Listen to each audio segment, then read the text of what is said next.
start the presentation. Yep, that's fine. It looks great. Okay, so yes, normally I would do a bit about if the fire alarm sounds, then you need to evacuate the building by the nearest exit. But as you're all sitting at home, then I don't think that's going to be too much of an issue. So we'll plough on. The presentation will be a brief overview of the fire safety order. 2005. Advise on the duties of the responsible person. Some of you will be classed as the responsible person.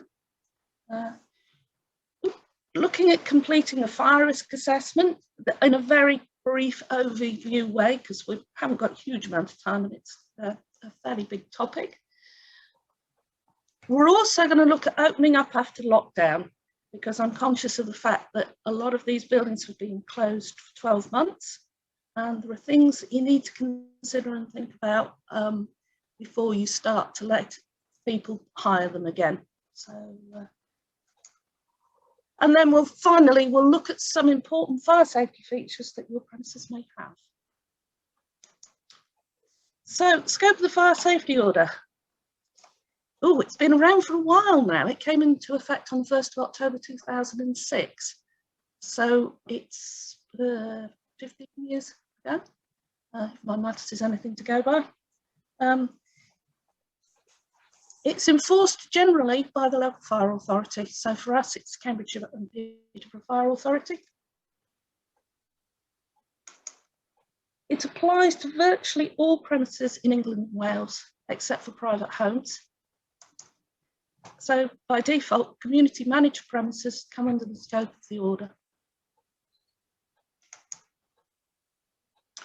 So the responsible person under the order is very similar to health and safety, because the responsible person is one that is responsible for health and safety as well. It's usually the person that sits at the top of the tree. But if it's a company, I don't know whether any of your village halls are actually set up as companies, it would actually be the company which is classed as the responsible person. So the responsible person is required to carry out a fire risk assessment, have a policy on how you're going to manage fire safety, develop procedures that should come out of your fire risk assessment, provide staff training and provide information. Staff training is a bit more difficult with village halls because you're either volunteers or committees, and the people you need to provide information for are actually the people that are going to hire or use the hall, and provide and maintain fire safe premises. And ensure that the premises are safe for relevant persons. Now that is a key phrase, because all the old legislation used to talk about employers and employees, and that missed out a whole lot of people that you might have on your premises. So when they brought the order in 15 years ago, they decided that it was relevant persons, and a relevant person is anybody lawfully present on the premises. So if somebody breaks in and sets fire to it, you can't be expected to protect them against the fire that they've just set. But if they're lawfully on the premises, then you are responsible for them. And any person in the vicinity at risk from a fire on the premises. And just to explain that, what that means legally, our fire station at Cambridge, I don't know whether anybody's been there, but it has a window which fronts onto the pavement. So if we had a fire in the room where that window is, and it broke out the window and affected those people walking past on the pavement, then those people are classed as being in the vicinity because they're at risk from a fire on that premises. So your fire risk assessment. There we go. So fire risk assessment is a practical and systematic inspection of the entire premises, including those areas normally hidden from view. So I always say in my job, I get paid to be nosy. I look at it in every single cupboard. We're even now, because of the issues that we've had in some other premises in other counties, Often you'll find us climbing on things and lifting up roof tiles, unless you're as tall as my boss, who is 6'4". And that is to make sure that the compartmentation above the ceiling tiles continues to where it's supposed to go to. And to gather all information from visual inspections, but also to discuss with appropriate persons. So people that use your premises, make use of them. Ask them if they've spotted anything or are they concerned about anything to do with fire on your premises. Fire risk assessment 5-step approach. There are a number of different ways that I've seen fire risk assessments done, but this is the one that's favoured by the HSE and also by most fire and rescue services. So step 1, you need to identify your fire hazards. You need 3 things to start a fire: oxygen, fuel, and heat or source of ignition. If you remove any of those, you can't have a fire. Removing oxygen is not easy. There are some situations where it can be done, but generally in a village hall situation, you're not going to be able to remove the oxygen. So fire prevention is about keeping fuel and heat separate, or sources of ignition. So there's some examples here of sort of things that you might have which would be considered as a source of ignition. So you've got cooking equipment, hot ducting flues, smokers materials. Just because people are smoking outside, it doesn't necessarily mean to say that they'll dispose of their cigarettes correctly. We did have a problem, we haven't had it yet this year because it's been so wet, but with people smoking outside of buildings where they've got hanging baskets and then stubbing cigarette ends out in the peat, in the hanging baskets, and then setting fire to the peat. So it's something to think about when it comes to making sure that you have a designated area where people can go and smoke, which hasn't got any fuel sources. Electrical will probably be your biggest source of ignition. It's important that you maintain your electrical supply. That usually means it has to have an inspection by a qualified electrician every 5 years, periodic inspection. And there's also portable appliance testing. There's some very good information on the Health and Safety Executive website on how often and how you need to carry out portable appliance testing. Any hot processors, so something that you perhaps wouldn't normally do, but if you have contractors in to do work, you might have a flat roof and they have to redo the what do you call it, the felting on the flat roof, and often they have to use hot equipment and tar to do that.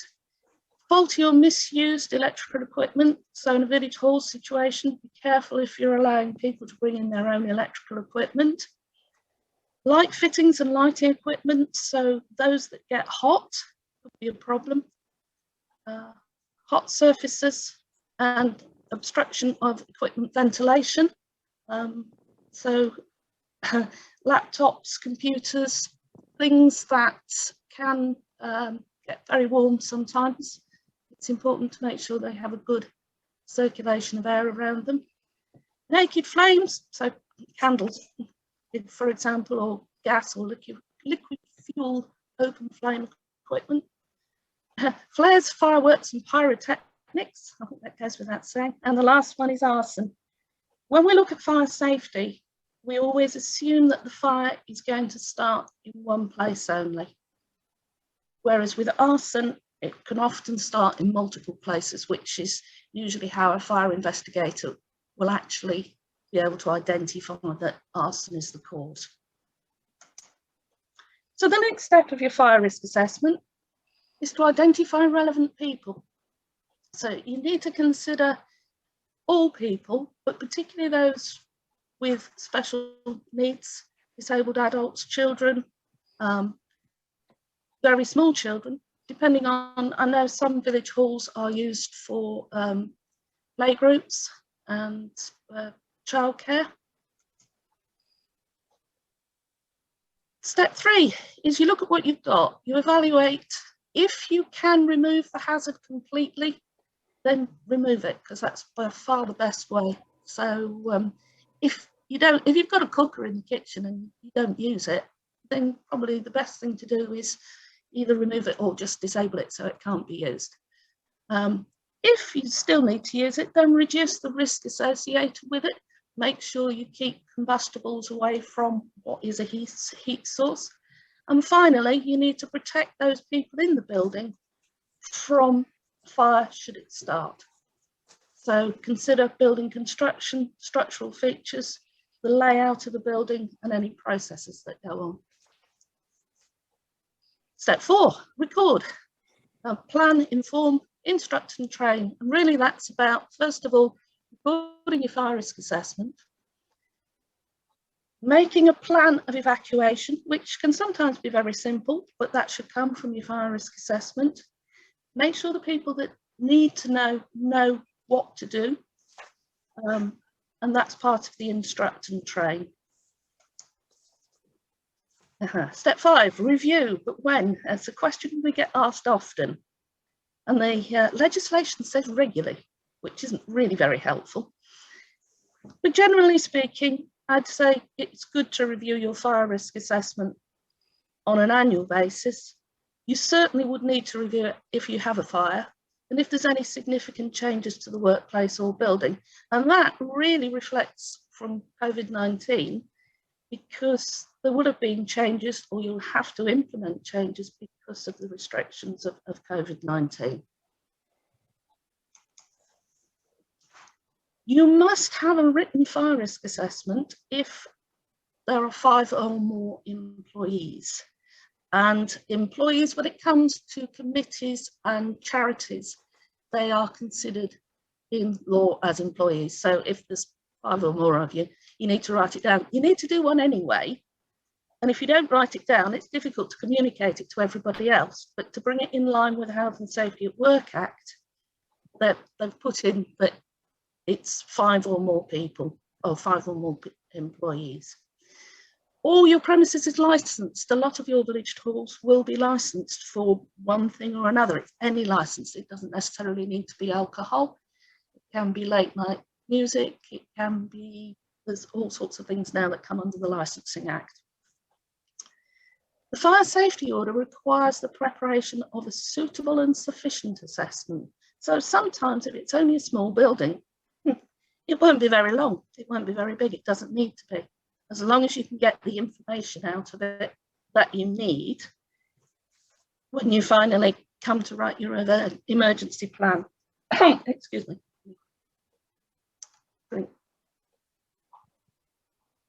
So it will be the enforcing authority, like I said earlier on, Cambridge and Peterborough,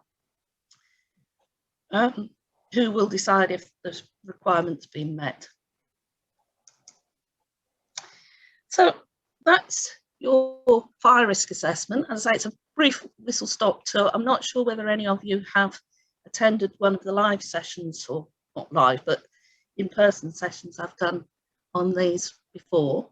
There is some good information on the internet on completing fire risk assessment. So I'd encourage you to have a look, and I will be giving you some details of an important document in a little while.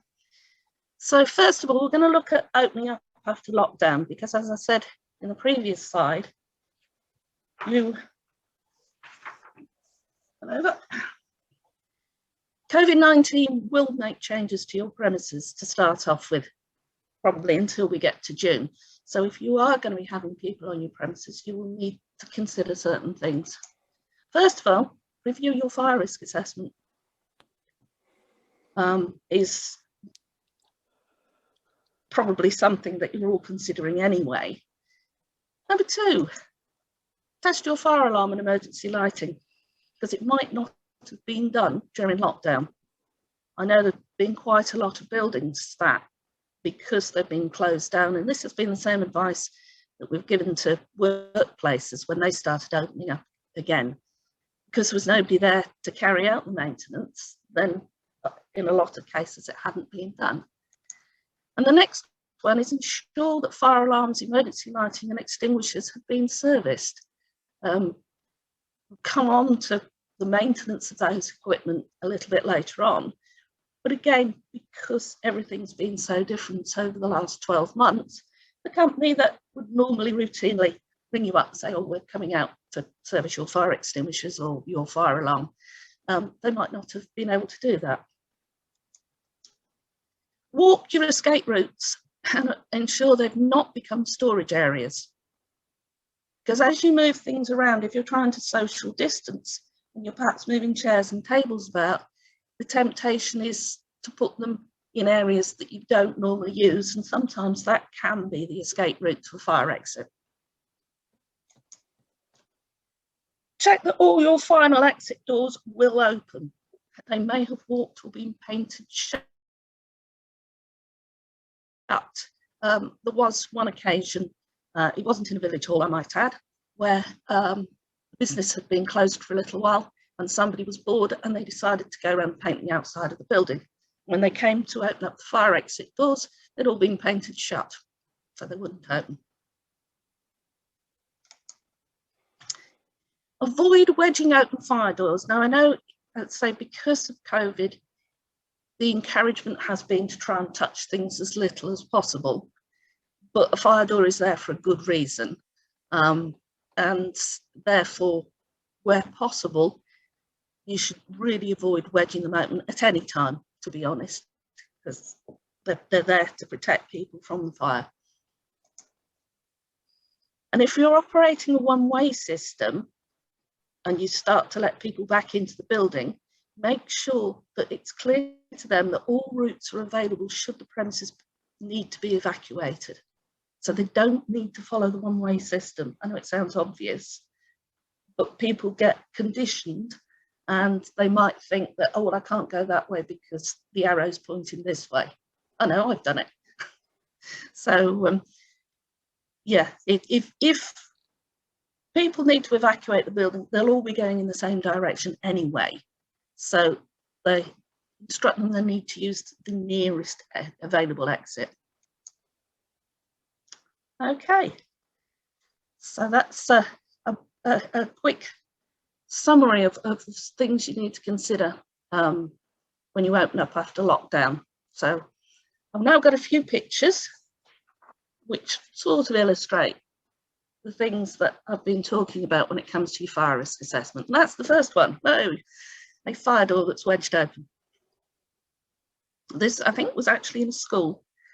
But yeah, it's there for a reason. It's to stop the fire in one area affecting the means of escape from another.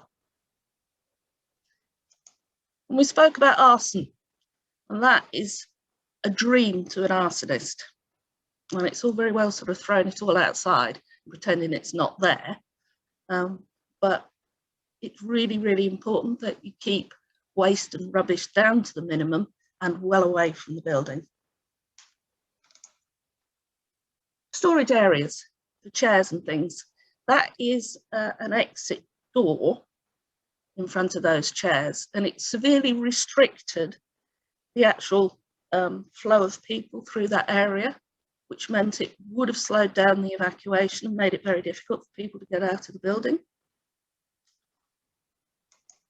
And finally, one that is so common, just make sure on the outside of your building where you've got your car parks that you make it clear that people mustn't park in front of the fire exit, because otherwise people aren't going to be able to get out.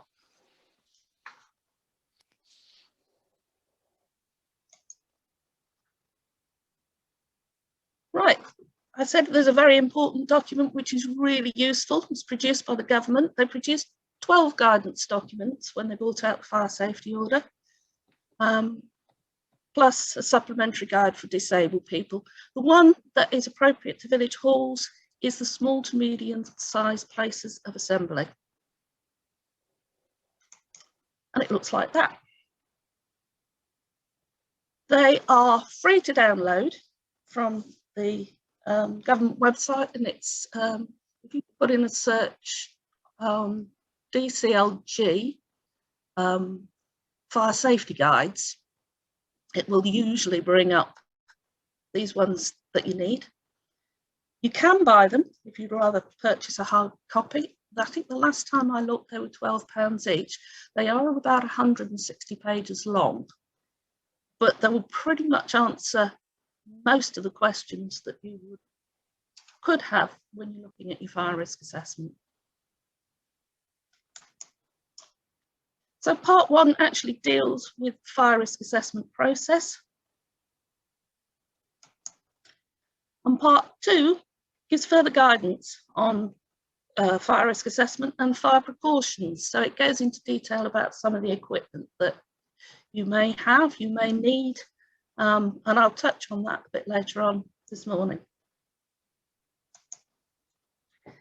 Really important page for yourselves is page 106, and on figure 59, I'll get my words out, is an example of information that should be provided to short-term hirers as a temporary responsible person.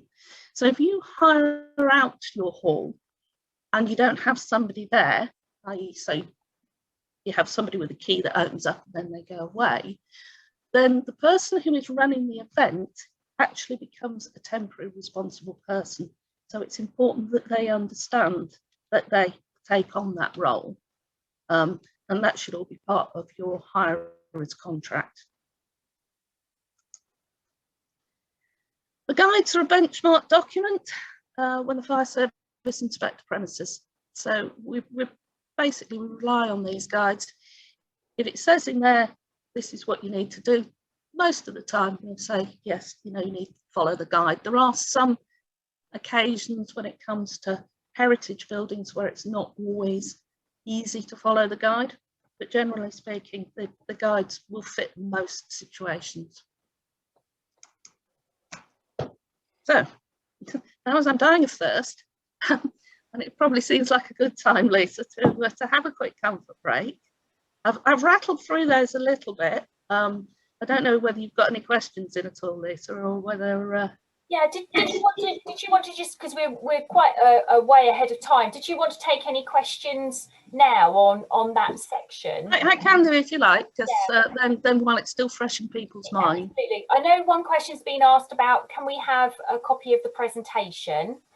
And also, I think probably what I'll do is send round the link that you're referring to for the small and medium premises as well. Yes, yeah, no, that would be really useful, because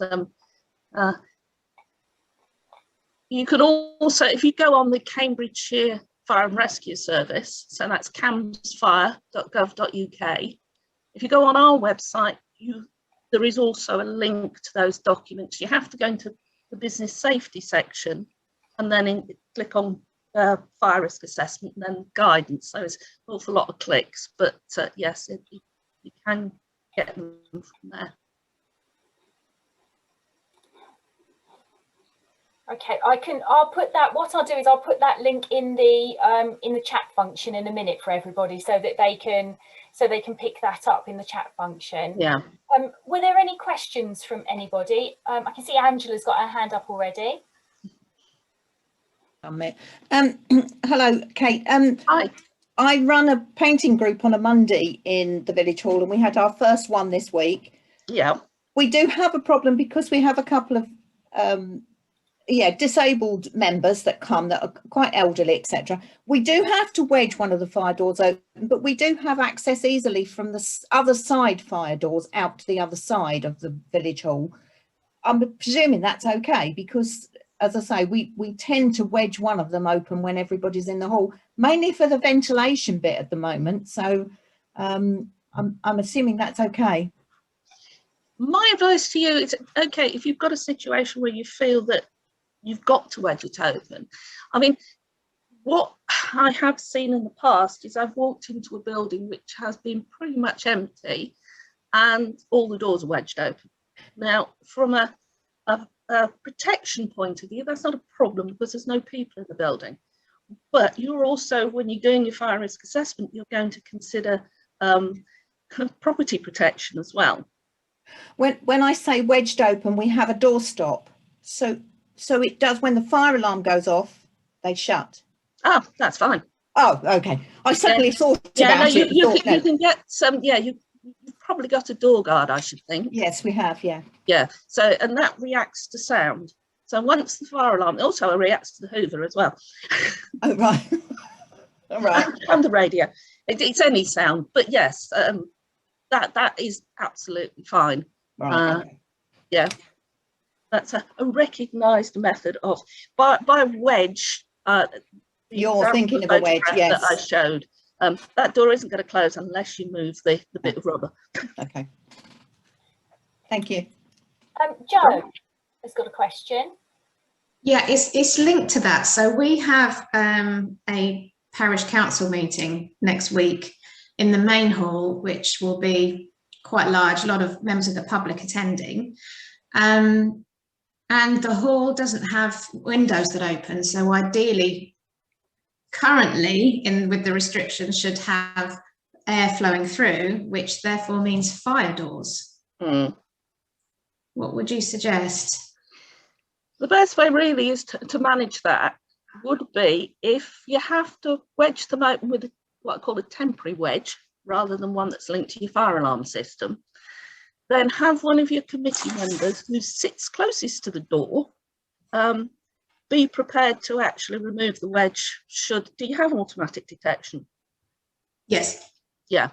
So should the fire alarm go off, then they'll need to act as if it's an interlinked wedge. Okay. You know? At the moment, that is probably the best way of managing that particular situation. I mean, I'm guessing that there is probably, if it's a large hall, there will be an alternative fire exit anyway from there.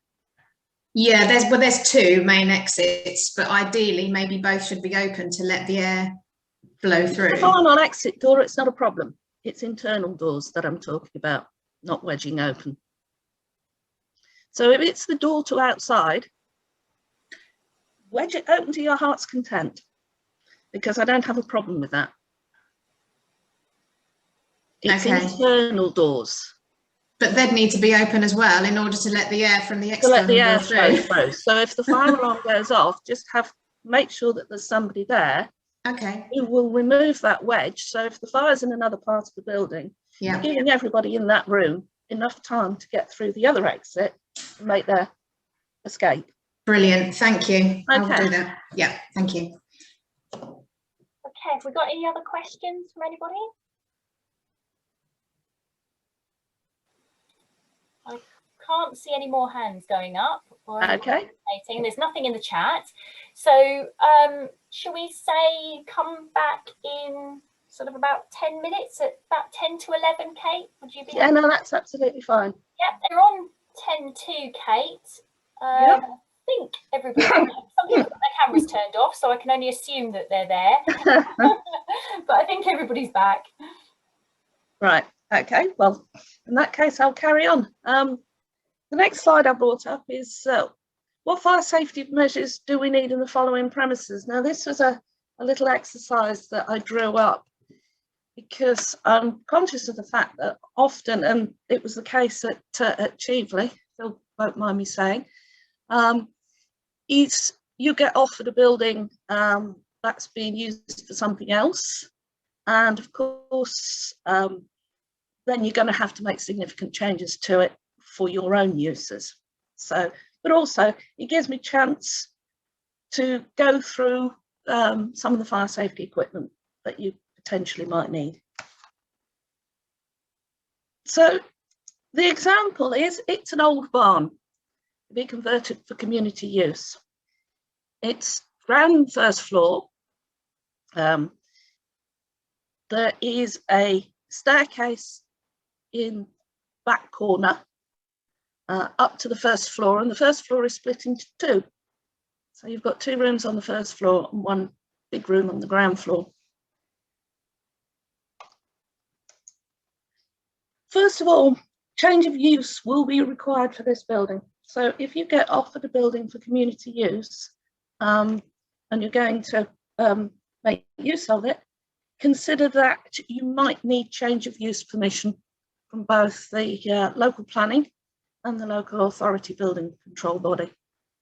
And the same before you undertake any building works, it's good to consult with them to find out exactly what you need to do.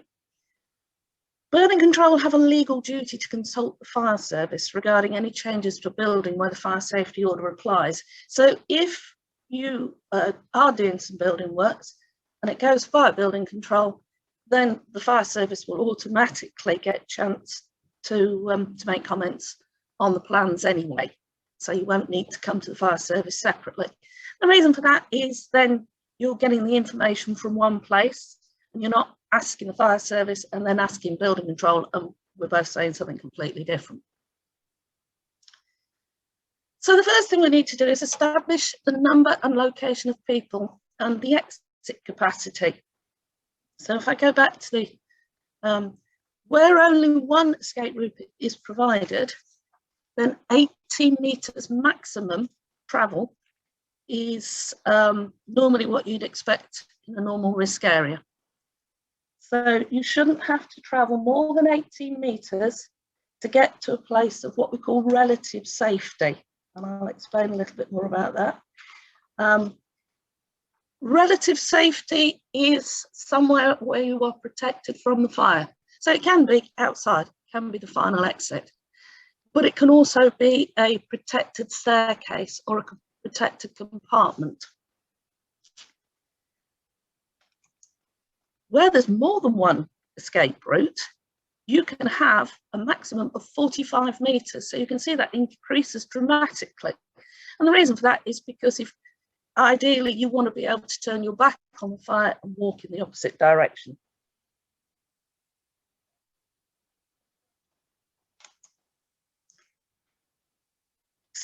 people occupancy maximum if the door opens against the direction of escape. So if you've got a door that opens inwards to a room or an area, then your maximum occupancy for that room is 60 people if you don't have another exit from that room.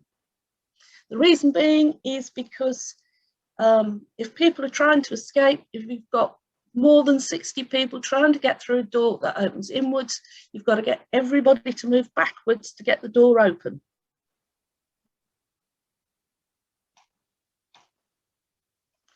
So if we go back to the original drawing, you'll see we've got an open staircase here, and the travel distance from the furthest corner to the top of that staircase is 17 metres, and from the bottom of that staircase is 15 metres. Well, you've only got one way you can go out of this building. It's only got one door, which is here. So you can see from that that you fall way outside of the 18 metres maximum travel distance. So we're going to have to make some significant changes to this building. So that's one solution. And I don't know whether you can see it all, but from that corner there, through the door at the top of the stairs, then the stairs is what we call a protected staircase. And if you see anything outlined in red from the fire officer, it denotes it's got fire resistance. So you've got 30 minutes of fire resistance on your staircase now. So once you get through that door, you're technically in a relatively safe area. So if any of you have got first floor or even second floor, you will find that the staircase will be enclosed, it should be enclosed in fire resisting construction. Then at the bottom of the staircase, we've got an extra door from the ground floor leading into this area here, and a final exit door out of the back. That means that people escaping from here have got two ways out. Our travel distance on the first floor now is shortened to 16 metres because you're now into that enclosed area, and on the ground floor it's much less than the 45 metres you're allowed. So you now comply with the travel distances. Kate, just before you move on, there's been a question posted in the chat, which says that this is Yelling Village Hall. They said, Right. we have several escape routes, but one has a sliding door. Does this impose the same restrictions of capacity? We don't normally count sliding doors as means of escape because it's not what people would normally expect. But if you've got several exits, it probably doesn't need to be a means of escape. Okay, yeah, that's me. We didn't actually put the door had to either open into the hall in other words, against the flow of people exiting. Yeah. And it would have restricted the opening anyway. It's not a wide opening. And so we thought a sliding door would be the best solution, I guess, to that. At the time, we didn't think you could have a door opening against the crowd. It was allowed at all. Yeah, anything up to 60 people you can. Yeah. It depends on do you have an alternative exit from that area? Yes. Yeah. Yes, straight out the door, back outside.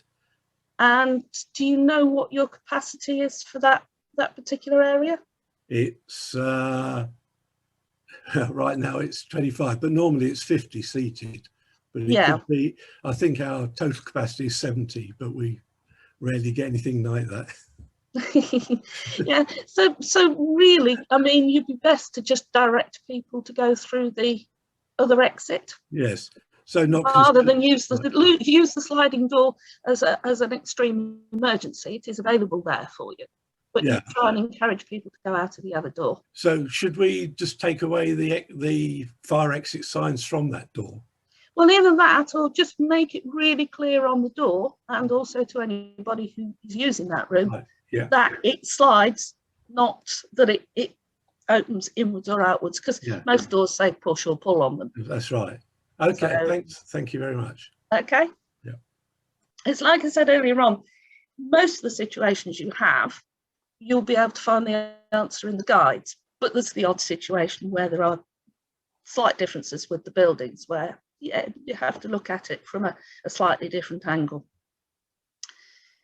So door widths, a width of a single door, which we normally reckon is 750 millimetres. My apologies to everybody about millimetres, but that's the way the buildings are measured.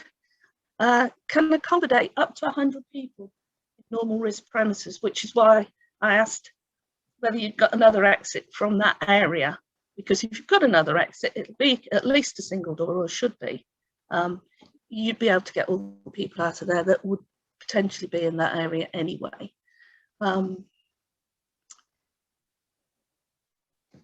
A width of at least 1050 millimetres or 1050 millimetres, which is classed as a double door, can accommodate 200 people in normal rest premises. That's twice as many. And the reason being, even though that's not twice the size of a single door, is that is the width where people would walk beside each other, as long as we're not in COVID lockdown. So you can get two people through the door at the same time rather than just one person, so therefore you get twice as many people through an exit. So you'll see from this premises, as it currently is, we have two doors which open into the building as opposed to the other way. There's the one on the first floor, and then there's what was the main entrance. So as I said before, 60 people maximum if the door opens against the direction of escape, if there is only one exit or means of escape.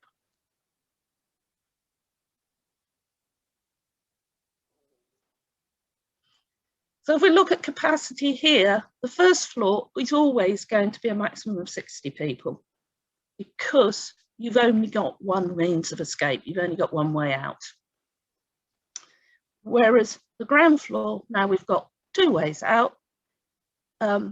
You assume that the fire is going to affect one of the exits. So your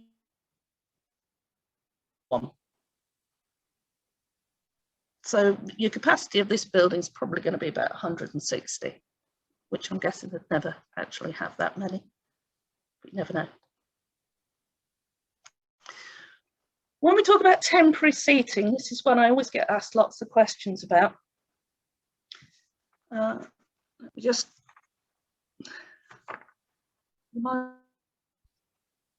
go.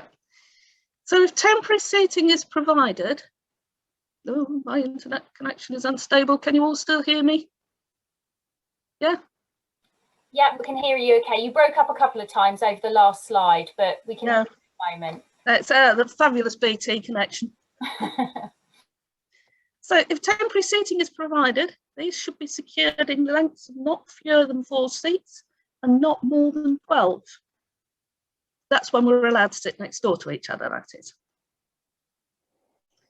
No seat should be more than 7 seats away from a gangway. So in other words, you shouldn't have to pass more than 7 seats to actually get to a gangway. The reason why they need to be secured is to stop them from going all over the place if people have to evacuate. Current guidance advises that seating should be fixed to the floor, but this may be impractical for temporary or one-off events. Where seating cannot be fixed easily, the distance between the front and back of the seats in rows is increased from 103 millimetres to 400 millimetres. So you need to join the seats together, but it might not be practical to actually fix them to the floor like you'd have in a cinema or a theatre. So you just need to leave that extra bit of room to allow people to get out without having to push the seat in front of them. This additional distance allows for the slight movement of the seats. Gangways should be adequate for the number of seats served and at least 10-50 millimetres wide. So if you think about your door capacity, it's similar to that sort of thing. You want to allow 2 people to walk beside each other down your gangways rather than one behind each other. Inner room situations. On the first floor of this building, we have what we call an inner room, and that is a room where you can only make your escape through another room. So if a fire was to start in this room, effectively your means of escape from, if you were in here, would potentially be cut off. There are ways of overcoming this. The best way is to fit automatic detection to the ceiling in the outer room, because then that would give you early warning that there's a problem and should give you enough time to be able to get from here through here, because your travel distance from this furthest corner is 16 metres. That's why it's not allowed to be much more than that. Fit a vision panel, giving good visibility of the outer room. And I have come across situations where people have fitted vision panels in the door, which for this room is not going to be very useful because you're not going to have full vision of the outer room. But you'll sometimes see it in some buildings where they've got a full glass screen between the inner room and the outer room, so you can see what's going on in the outer room. Or change the means of escape so that it's no longer an inner room. And there'd be a couple of ways you could do that here. First of all, if you move this door along a little bit, you could probably put another exit in here and change this wall so that you'd come, this wouldn't be an inner room because you'd go straight into the staircase. Or alternatively, you could put a lobby area on here so that you then have a door here instead of there, and you'd go into the lobby and then into the staircase, depending on how the building's constructed and what was the easiest and probably the cheapest way of doing it. But you can have an inner room, it is quite common. Okay, so this building perhaps needs a fire alarm system. Various different bits and pieces there from your panel, which some of you will probably recognise. What we call a manual call point, which most of you, I'm guessing, have got. Automatic detection, And there's your bell. Now, if this building was ground floor only, because it is very open, I would actually say that you wouldn't need a fire alarm system. People are your best detectors, and therefore, as long as they know to shout fire, if there is one, that is suitable and sufficient. However, because we've got a first floor area, you could have somebody occupying down here where there's a fire and you need to let people know up here, then we've got manual call points fitted. And to cover the inner room situation, we've got a smoke detector in the outer room.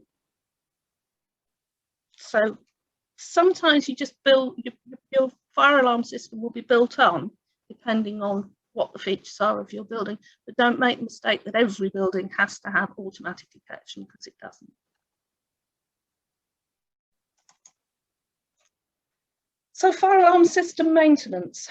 The fire alarm test should be carried out according to the manufacturer's instructions and the current British standard, which is 5839. You might not be able to see that if you've got the people icons down the side, but yeah, it's BS 5839 is the standard for testing fire alarms. It is important that if you have a monitored fire alarm, that you notify the company before the test, so they do not call the fire service. By a monitored alarm, you can get some systems that go through to a call centre that will call the fire service. I think you get the same with burglar alarms as well, and they call the police out. It's really important that when you test it, you let the monitoring company know that you're just testing the alarm, otherwise you'll end up with a big red fire engine turning up. And we're not very keen on that, we get told off for that. So daily, you just have a look at your fire alarm panel, make sure it's showing healthy, that there's power on and that it's not showing any faults. Weekly, you need to test one of your call points on a weekly basis in rotation. Don't just test your system from the fire alarm panel, because it doesn't test the whole system. The quarterly and 6 monthly inspections need to be done by a fire alarm engineer. So that is your servicing contract, really.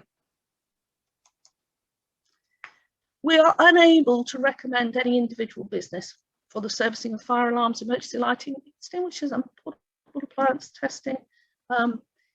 But you know, we recommend that you get a number of quotes and look for membership of the Fire Industry Association, British Approvals for Fire Equipment. They're all part of the same organisation, but they're an accreditation. Doesn't mean to say that if the engineer isn't a member of those bodies, but just make sure that you check that they are qualified to do what they do.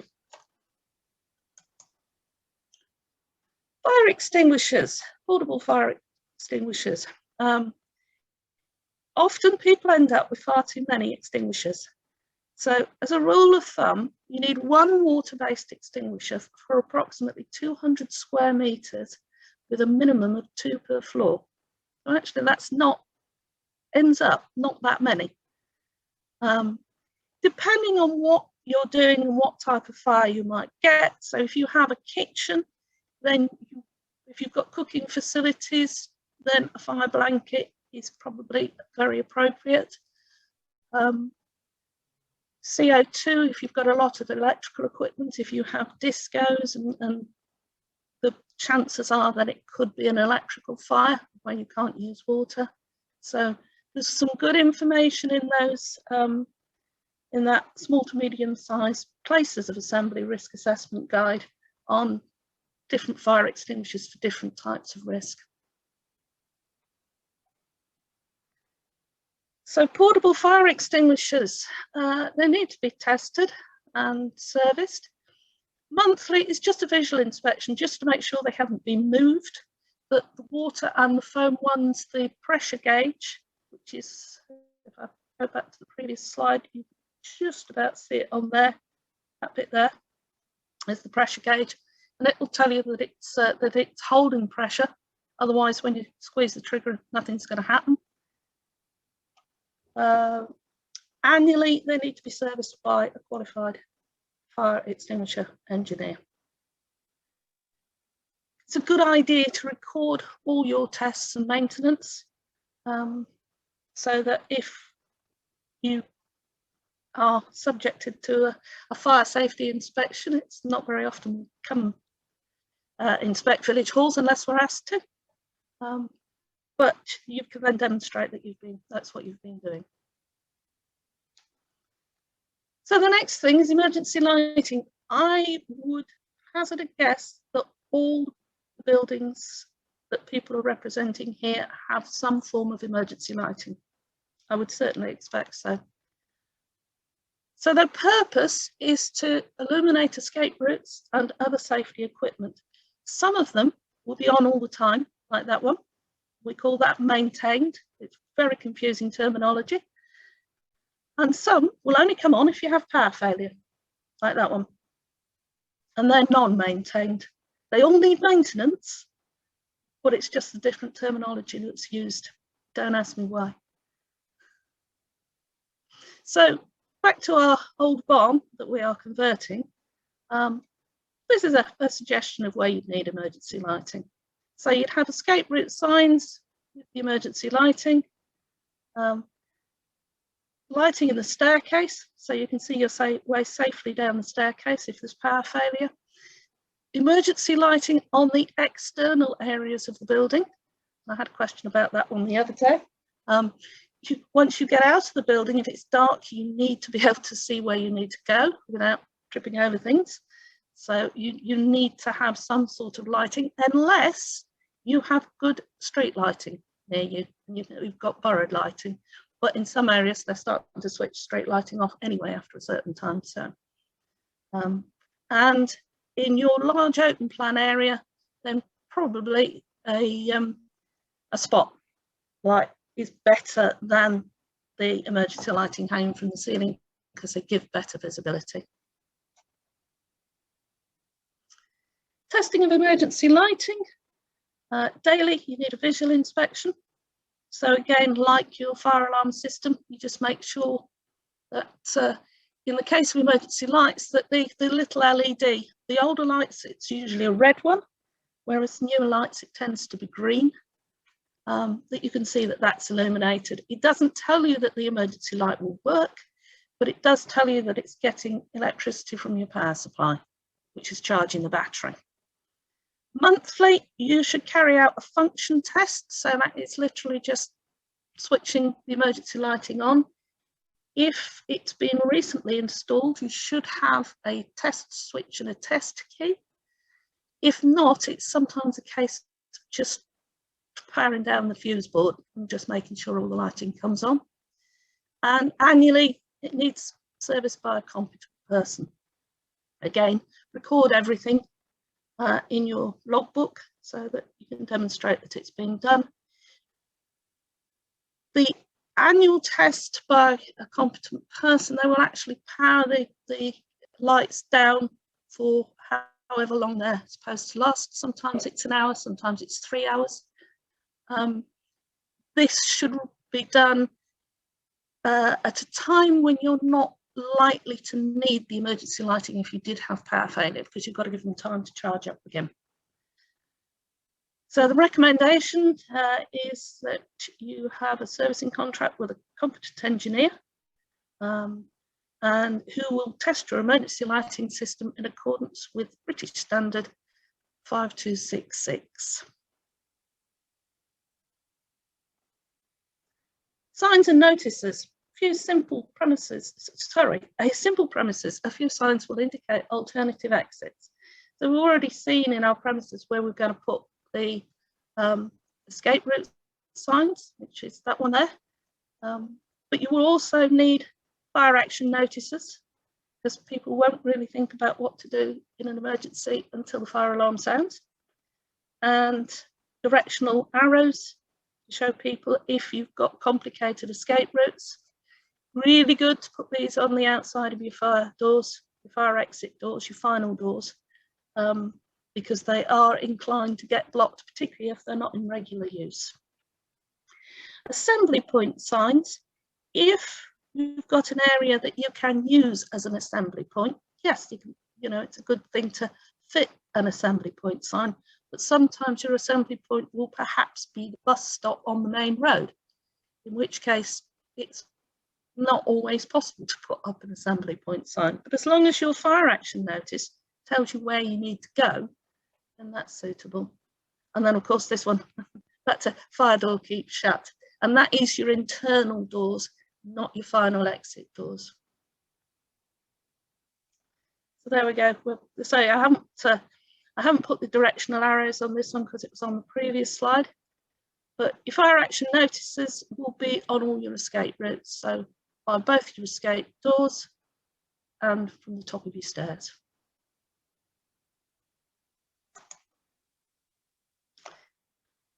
And finally, safety training and drills and information. Now, it's hard when you sort of have lots of visitors as opposed to regular people that come to your building. These are some of the things you need to consider. So your fire safety information should include as part of the hires agreement, what to do if they discover a fire, how to raise an alarm of fire. It could, as I said before, be as simple as literally just shouting fire and asking everybody to leave the building. What to do if they hear the fire alarm, escape routes from the building, particularly if you've got an escape door which goes out of the back of the building and you're so it's good to let them know which is the best way to go around the building, because you don't want them to turn left only to find there's a fence halfway around. The whereabouts of the evacuation assembly point, how to call the fire and rescue service. Now, I haven't told many stories during this presentation. I don't find it quite so easy over Zoom as I do if I do it face to face. But there was one occasion where there was a fire in a bank in Cambridge, and I won't name the bank. They had a shredding machine, a large industrial shredding machine, which actually had a little room of its own. And the machine was faulty, and the only way they could get it to turn off was to switch it off at the plug. However, one Saturday morning it didn't get switched off, and eventually it had a meltdown and caught fire. And the fire alarm went off and the staff locked up and went home. When the cleaners came in on Monday morning, the fire alarm was still going off, so they called the fire service. When the crews got there and asked the staff why they hadn't called us on the Saturday, apparently it's because they couldn't find the number of the fire station. So don't make the assumption that people know to dial 999. Arrangement for evacuating people with special needs, and the dangers associated with obstruction of fire exits and wedging open fire resisting doors.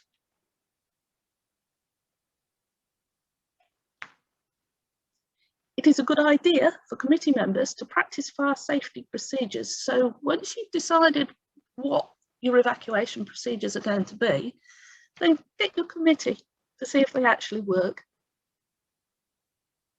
because they're the procedures that you're going to be passing on to your hirers that you want them to follow.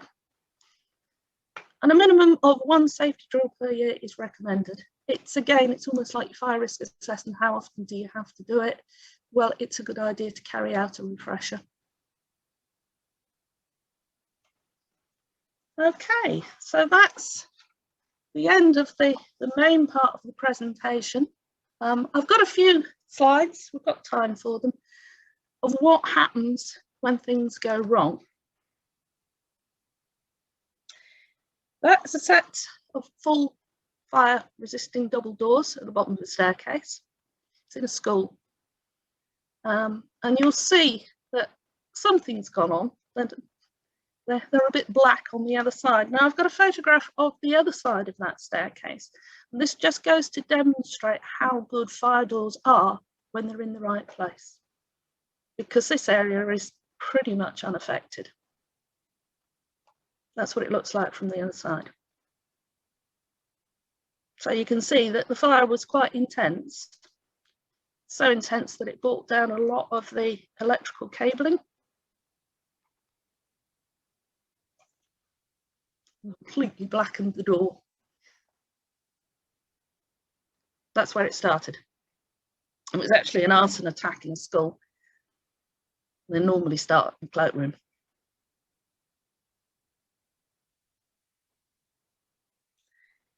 If you have a kitchen area and you have a toaster, which is this one, be very careful if it's underneath cupboards above it. Now this is made slightly worse because this cupboard here couldn't close to because that box was sticking out. But the best thing is either move it to somewhere where there aren't any cupboards above it, or encourage people to pull it out from underneath the cupboard. I think they might have sort of partly done that, but in doing that, they almost made it worse. They were very lucky they spotted this fairly quickly, because otherwise, because once these units, a fire takes hold in one of these units, it's like tinderbox, they just go up so quickly. I said earlier on about making sure that equipment is well ventilated. This, I don't know whether you can tell, was a laptop, belonged to a Cambridge student. And they left it on their bed on charge. And if you've got a laptop, you will know that they're probably the worst named piece of equipment ever, because if you try operating them on your lap, they get extremely hot underneath. And particularly if they're on charge, a lot of equipment when it's on charge does heat up. So the recommendation is always make sure if you're charging equipment that it's got plenty of ventilation around it. This is another example of where fire doors have done their job. This is a corridor in a hotel. And you'll see that this was another quite severe fire. The room of origin was bedroom, and the door was wedged open because there was a funny smell in the room.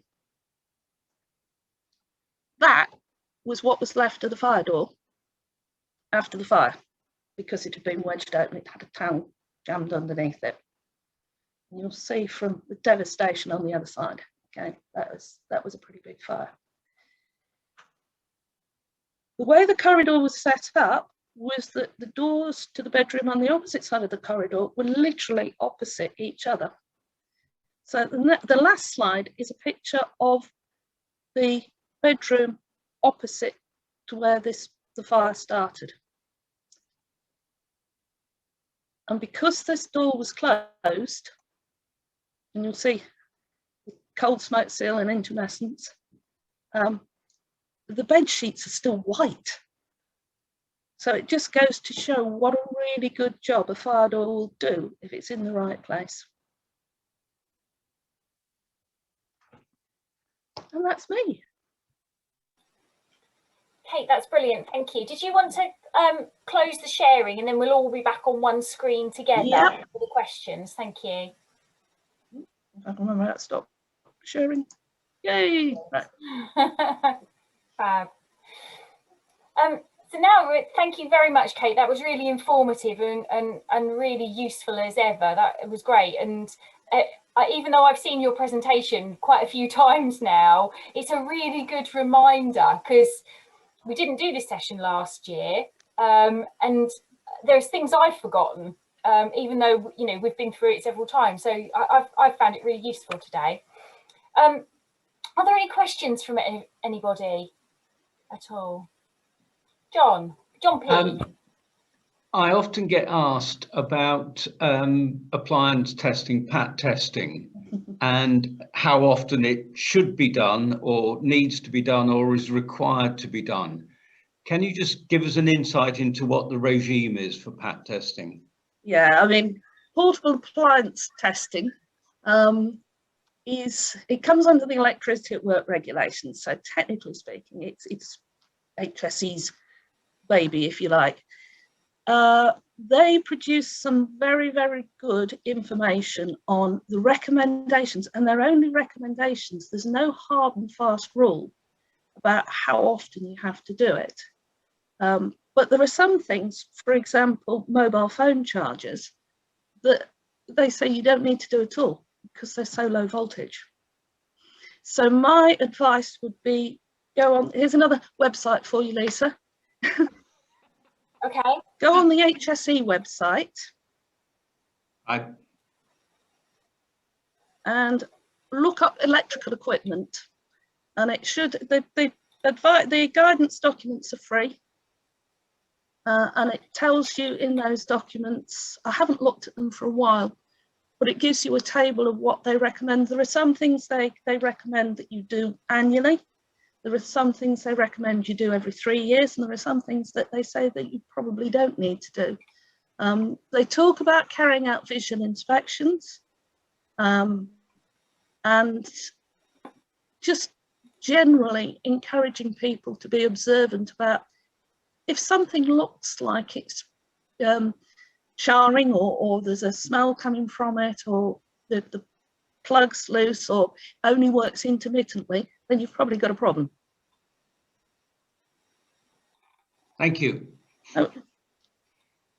I've posted that link into the chat if anybody wants to pick that up.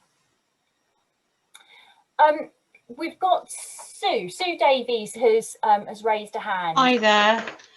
Thank you.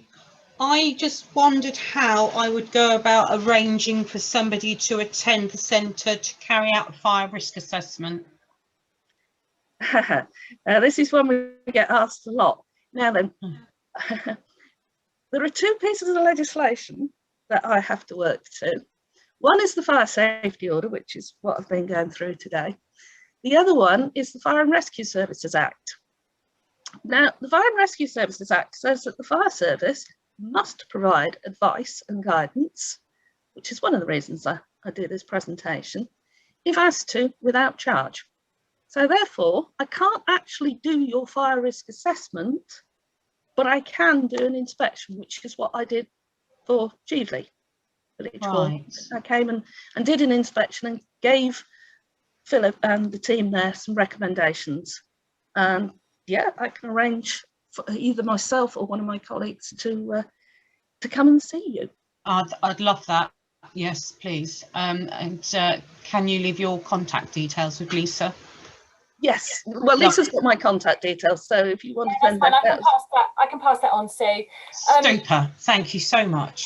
And I think, Kate, am I right in saying that under the link that I posted for Cam's fire service, there are some templates available under your business section? Yes, there are. There is one, if you go onto the business section, there is a template for completing a fire risk assessment. There's also a little guidance document that we wrote to go with it to explain what each section means. And there is also a logbook on there. So if any of you have got emergency lighting, fire alarm systems, etc., and you don't think you've got a logbook, then you can go on there and download that one and use that to your heart's content, really. Either download it or complete it electronically, it doesn't matter. It's just preferable to the back of a cigarette packet. The reason why I asked is because we had a trustee that used to carry out a lot of operations around the place, and he left over a year ago.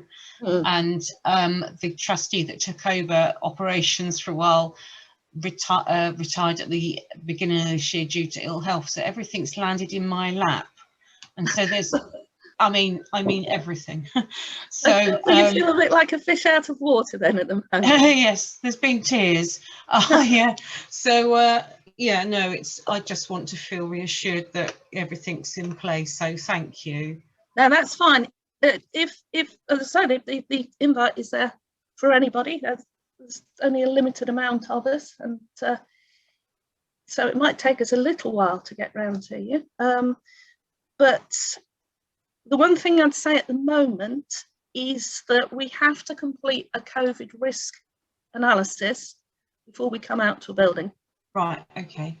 Okay, it's a fairly simple document. It's just to make sure, and I was talking to Lisa about this earlier on, if I come out to a building and potentially take the virus back to a fire station, we could lose a whole crew. Yeah. Because we if don't one of want them that. gets it, then they all have to self-isolate. Yeah, we don't want that, do we? No, no, we certainly don't. So yes, so with the correct procedures, then yes, I can come to carry out an inspection. Okay, we've got a question from Nick next. Yes, it's a question about fire drills. We do have regular fire drills. We're a small village hall. The fire drills, if we conduct them just with committee members, the question really is how effective that is, because we can check that we can get out the building. It doesn't necessarily confirm that users have got the necessary information and ability to get out safely. And it also doesn't check that we can get everybody out within a certain period of time. Is there any way we can make those more effective? It depends on the use of your building. So if you have, as some village halls I know, perhaps have regular users that come in, I'm thinking from a fire drill point of view, I'm thinking of those buildings perhaps where you hire them out to different groups, but it's not always the same people. That's Yes. when it's quite difficult to carry out a fire drill. So in that situation, you're best to make sure that whatever you come up with for those hire groups, understand what the process is. But if you've got groups that come in, say on a Tuesday afternoon or a Tuesday evening, and like the example we had earlier on of a painting group, it is very beneficial for once a year, and they do this in schools, but they do it once a term, that at the start of when they start to come in, that group of people perhaps carries out a drill. So they know what the fire alarm sounds like, and they know what the process is, and this all has to come out of your fire risk assessment, because it depends on how you're using your community space, really. Okay. Does that help? It does. We have a situation where we have an amateur dramatic group that hold productions in there once or twice a year. That changes the configuration of the building because we have a stage in there which blocks off a doorway. It changes the number of people that you can get in, obviously, because you've got a restricted area. And getting something that's representative and confirms that everything's safe there is quite tricky, I think. Yeah, and I think in that case, then you'd probably be looking at some sort of marshalling system. We've done that, and we also did have one session where we had a bunch of volunteers who came in and represented an audience. So we tried it as close to real as we could. Yeah, I mean, sometimes your local sort of scout or guide pack are quite happy to volunteer. Yeah. If you're looking for some guinea pigs. So, and that's something that we often recommend for care homes, because it's quite distressing for the residents of care homes to actually carry out a drill. So it almost has to be a mock-up, make sure that the staff are comfortable and understand what they need to do. So in case of your players, then you probably have security guards and marshals anyway. So they're the ones that need to be trained and know exactly what to do if the fire alarm sounds. Yeah. Okay. Thank you. Do we have any other questions from anyone? No, I think everybody's happy. Brilliant. Thank you.